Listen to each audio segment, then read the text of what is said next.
arrival was a study in controlled audacity. Gone was the bubblegum pink and bodycon latex of her earlier years.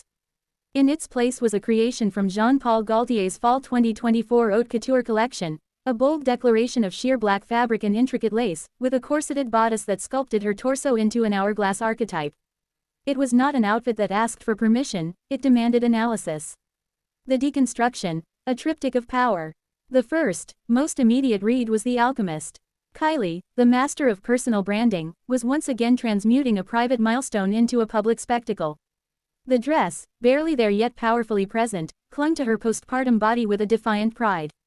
This wasn't about concealing, it was about revealing a new chapter, a reclaimed physique, and a maturity that had been forged in the very public experience of motherhood. The lace, delicate and web-like, became a metaphor for the complex, interconnected layers of her life, the businesswoman, the mother, the icon. She was showcasing the vessel, not as an object of desire, but as a testament to her own resilience. Then, there was the heiress.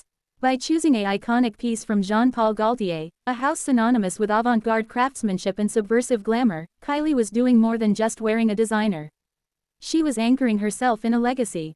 This was a strategic move to elevate her fashion currency, aligning herself with the high art world of couture, a realm far removed from the fast fashion collaborations of her past. The boldness of the choice was a statement. She was no longer just an influencer selling lip kits, she was a patron of the arts, a muse worthy of the atelier. She was claiming her seat at the table of fashion royalty, not through birthright, but through sheer, unignorable influence. Finally, and most profoundly, was the architect. This look was a masterclass in the construction of the modern self. The corset, and garment historically used to shape and confine the female form, was reappropriated as a tool of empowerment.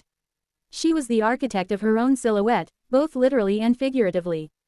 The sheer fabric and strategic lace acted as both a veil and a reveal, controlling the narrative of what was seen and what was implied. In the age of social media, where image is meticulously curated, this physical manifestation of that curation was genius. She wasn't just wearing a dress, she was wearing the very process of image building, the structure, the artistry, the calculated vulnerability. The aftermath was instantaneous. Camera flashes erupted, creating a temporary daylight of their own. The digital sphere fractured into a million takes. Some celebrated her confidence, her body positivity, and her stunning glamour. Others dissected the appropriateness, the shock value, the age-old debates. But Kylie, moving with a practiced, almost serene composure, seemed to exist above the noise. She understood that the analysis was the point. The polarized reactions were not a bug in the system, but a feature of her strategy. Her bold sheer and lace fashion statement was more than an outfit.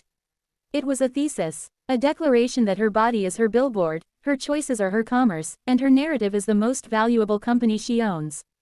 In Cannes, under the blinding Mediterranean sun and the even more blinding glare of the world's attention, Kylie Jenner didn't just walk the red carpet. She authored a chapter, written not in ink, but in lace and light, a bold, sheer, and unforgettable statement on power, perception, and the art of becoming.